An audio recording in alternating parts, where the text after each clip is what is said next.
you want your body to convert to eat fat. So eating lower and lower and lower calories, as you do that, your body's going to adjust and your body's going to be like, oh, you're trying to kill me. You're trying to starve me. Oh, I'm not letting nothing go. And that's what was happening to me with the intermittent fasting. And that's why I had to actually increase my calorie intake. I had to actually say, okay, girl, you can't eat once a day.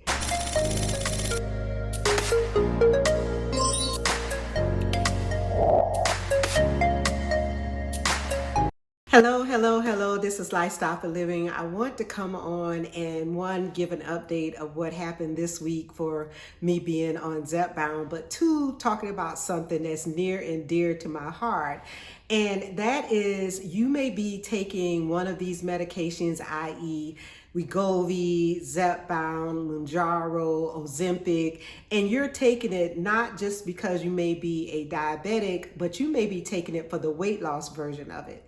And if anybody's been following me, you know that I've been on this weight loss journey for over a year. Yes, I actually did not start reposting this journey until last year, 2024 in April.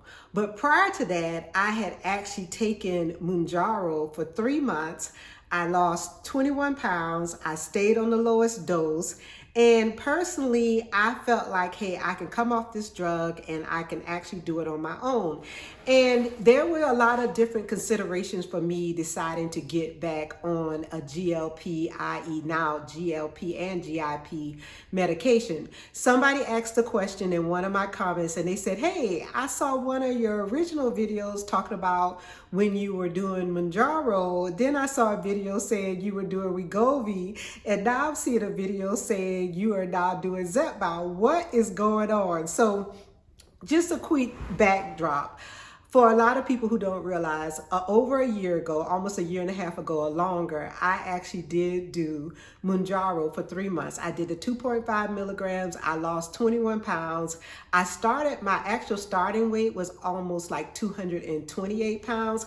And because I lost the 21 pounds so readily and so quickly, and this was actually before Zepbound became approved for actual weight loss, which is the alternate version of Mounjaro, I actually felt like I don't need this drug. I can go on and do what I need to do to lose the weight, because I actually do strength training. I do a boot camp called Burn Boot Camp.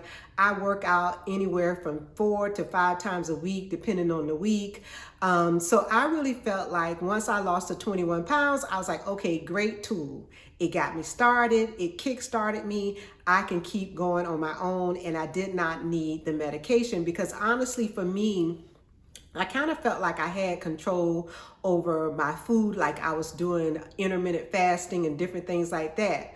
Well, what started to happen to me at the beginning of 2024, I started seeing, even though I was working out and doing different things, and I'll admit, I maybe wasn't eating exactly like I should, but if you follow me, you know I love great tasting food, and that was something I needed, and I was like, okay, I want to do this, but I don't want to feel like I need the medication. I don't want to feel like I have to depend on the medication. Well, going back to the beginning of 2024, I started seeing my weight start to creep up again. So I was like, oh, what do I need to do? So I said, well, maybe I need to pull that tool back in. Well, the reason why I started out on actually Wegovy was because my insurance company would not approve me to take Zepbound. Figure that, because what had happened was they approved me to take Mounjaro, and I was still considered be a pre-diabetic.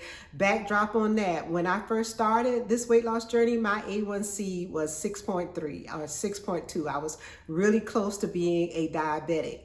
And even though this big wave of weight loss drug medication it was like on the increase, but it was not quite there, my insurance company, Blue Cross Blue Shield, originally approved me for actually Mounjaro. But when I decided almost 8 months later, 7-8 months later, that I wanted to start it again, I was like, hey, I need the tool again. Can I get back on? And now that Zepbound had been approved for weight loss, I'm like, can I get on Zepbound? And my insurance would not approve it. They said, hey, You actually got to take Wegovy first or Saxenda and show that you're not successful on that before you can even attempt to see if the doctor could get the pre-authorization for me to do Zepbound.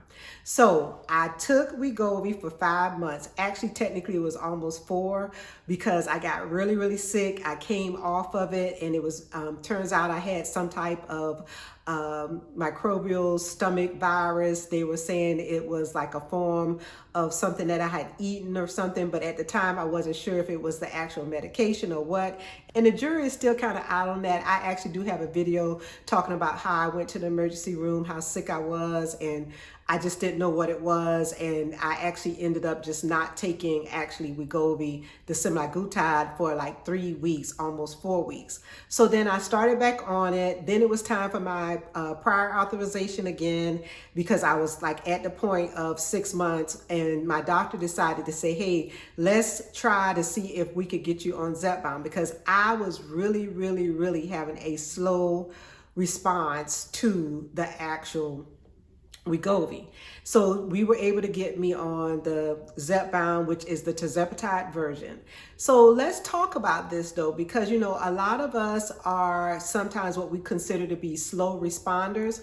And even though my last week video talking about me coming back home, getting back on track, resetting my mind, doing my habit stacking, I actually lost like 3 pounds last week. So I figured, oh, I'm good. I'm on the flow. I'm doing what I need to do. I'm going to actually lose. And guess what? I got on the scale this week and I was like, you got to be kidding me. So I only lost like 1 pound this week, but I was still happy with that because I think this is something so crucial. We all have to be mindful that this is a journey.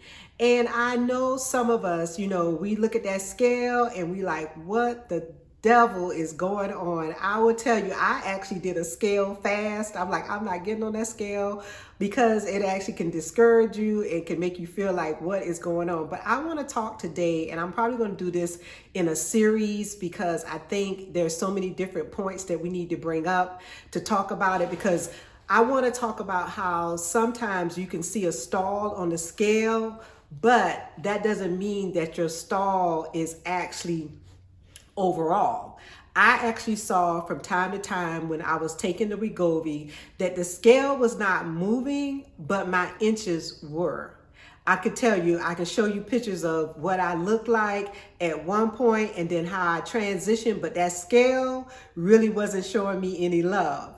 And I will tell you, that's why sometimes we can't focus on the scale. We have to look at what's called non-scale victories. I actually did a video on that, talking about what are your non-scale victories. And your non-scale victories is you feeling better, you sleeping better, you actually being able to move more. Those are non-scale victories. I know for me, by cutting out sugars and different things in my diet, I was able to get out the bed in the morning and I'm not hurting.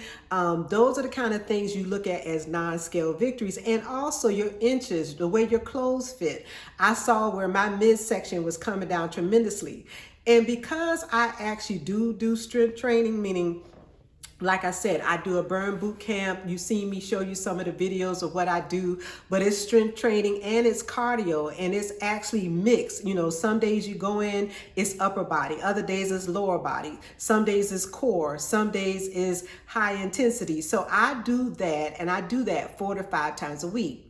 So the question is, what happens when there's someone who may be out here who's on a weight loss journey, and you may even be on a weight loss journey and you're not taking any medication, right? You're just on a journey to try to lose weight. And I want to speak to those ladies, especially those out there like me who are over 50. I'm now 60. So I have other factors that could be impeding the weight loss in this journey. And I did another video on that. I did actually a 2-part video talking about, can age impact your weight loss? And yes, it can.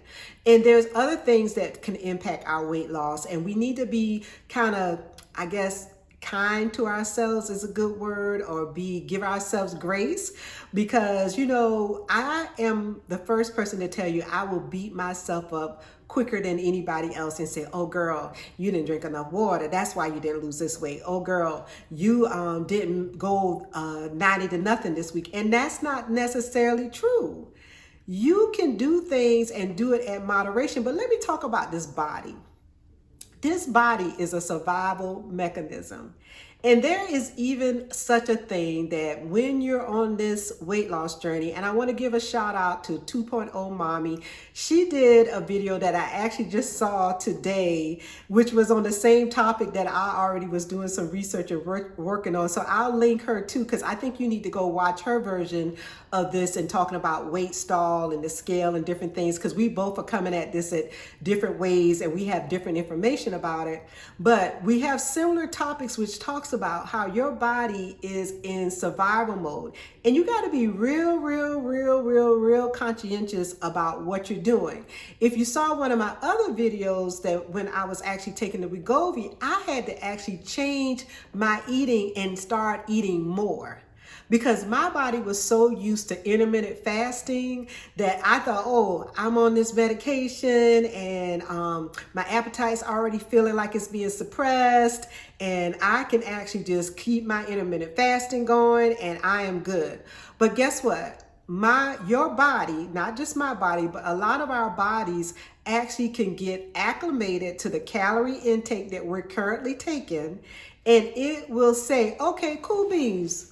You on you taking in X amount of calories? Because trust me, I did the actual calculation of how many calories I should eat a day and how much I should eat versus how much I work out. And if that was so magical, meaning anybody who's ever done that, I think it's TDEE or TDDE, I think it's TDEE.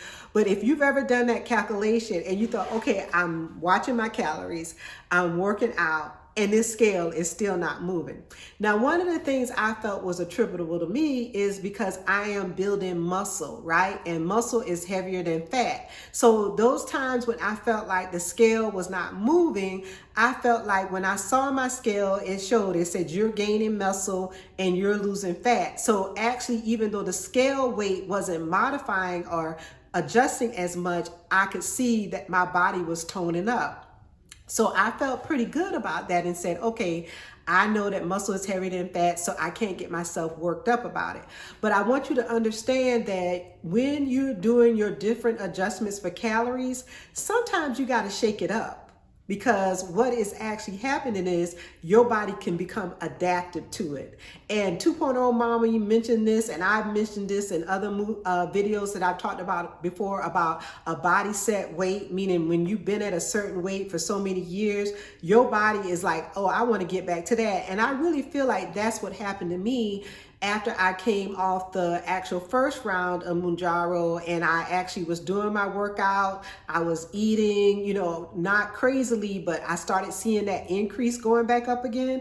I believe my body set weight, because I had been over 200 pounds for so many years, I believe my body set weight was like, oh, we about to coast on back, right? We're going back to where we were before. So if I want to say anything to bring it home to you today is, if you're at a stall, and you're feeling like, hey, this is not going in the right direction. And I feel it too. I think Turtle Diaries, she did a video, I'll link hers too. She talked about how, she had kind of had a refrigerator broken and she ate some fast foods, and we were talking, and she was talking about how she, you can get discouraged because, you're like, hey, I'm not losing this weight. And I will be the first to tell you, I have done that. I have been like, man, forget this. Why am I doing this? But you know what? I realize, and I talk about this too, you got to know your why. You got to know your purpose. You got to know your reason. And I can tell you through all this time, it's worth it. And even when you don't see the scale move, I want you to remember those times and those things that you couldn't do before you started this journey. I want you to think about, oh God, how you would get out of your breath if you just walked from point A to point B. Think about how you wasn't sleeping well. So even though it's been slow, you're still getting there. And we talk about how sometimes it seems like everybody's moving quicker than us. But if you watched any of my videos, I tell you, quick weight loss is not the factor. It is not the key. Because when you lose it quick, you can gain it back quicker. And the whole thing about this is lifestyle. And it's something about this. But what I've learned to do for me is give myself grace and say, yes, I'm making the lifestyle changes because I do want to eventually be where I want to be. But then even at that point, I'm actually gauging, now that I'm in my 60s, where do I want to be? What's my best weight that I need to be at? And I'm losing the weight, and I'm losing it slowly. So hopefully when I do come off this medication, I will not gain it back. I would have implemented the different lifestyle changes in order to get me there. So I want to talk to those of you who have felt like, hey, the scale hadn't moved in weeks. It hadn't budged, but you're still doing it. I want you to keep going, because eventually your body will get to a point where it'll make a shift. And I also want to say, sometimes we got to shake it up a little bit. You got to say, okay, I might have been doing these calories, but maybe I need to actually, like in my case, I had to increase my calories. I actually needed to eat more. And believe it or not, it's so funny, when I started eating more, I was losing weight. I'm like, this is crazy. But I will tell you, if you're eating too low calories, that is not good, because your body will start eating up your muscle. And that's what you don't want. You don't want your body to eat up the muscle. You want your body to convert to eat fat. So eating lower and lower and lower calories, as you do that, your body's going to adjust, and your body's going to be like, oh, you're trying to kill me. You're trying to starve me. Oh, I'm not letting nothing go. And that's what was happening to me with the intermittent fasting. And that's why I had to actually increase my calorie intake. I had to actually say, okay, girl, you can't eat once a day. One thing about eating once a day, I wasn't getting enough protein in. I need anywhere from 100 to 130 grams of protein, if not more. And I'm looking at, have you tried to get 100 grams of protein in one meal? It is practically impossible, especially being on any type of weight loss medication. It is really, really, really hard to do. But I want to just encourage you to say, hey, if you're in a weight loss stall, and this is just the introduction, I'll do some more in deep dive into the body set weight, into the calorie deficit versus what you're burning and all of that. But I want to say to you today is, don't quit. Don't give up. Keep going. Even when you feel like it's not worth it, guess what? You're worth it. And that's sometimes when we have to realize where we're at, and we have to say, you know what? I'm worth it. And I think one time I did a video too talking about, girl, you're worth fighting for. So I want to tell you, you're worth fighting for. Don't give up. Don't quit. Check out 2.0 Mommy's video where she's talking about more in depth. She went into a little more than what I did today. And check out Turtle Diaries, her video, because, you know, those are people in the community who are telling you what they're going through and the different things that they've done, how they've been successful and what they've done to succeed. And then they're telling you what some people, you know, because another thing I found with my videos, when I was saying slow responder, I got a lot of people saying, thank you for saying that, because I'm seeing everybody else saying they dropping it, you know, they dropping it. But some of us are not dropping it as quickly. But even when you see that scale not moving, just think about, hey, I'm going to get there, and it's going to come. And it may not come when you think it should come, but if you're consistent, trust me, you will see the difference. I just want to show you a video. I want to show you a picture of what I look like when I first started. When I first started with my Mounjaro versus what I'm looking like, what I look like this past summer. I haven't taken an updated picture since then, and I've showed this picture before. But look at the difference. And trust me, that scale was not moving. But boy, oh boy, my body has transformed and changed. So I just want to encourage you and tell you, you know what I say all the time, life is too short not to live. Let go whatever is making you stop. Incorporate whatever will make you keep moving. And remember, keep the faith, keep believing.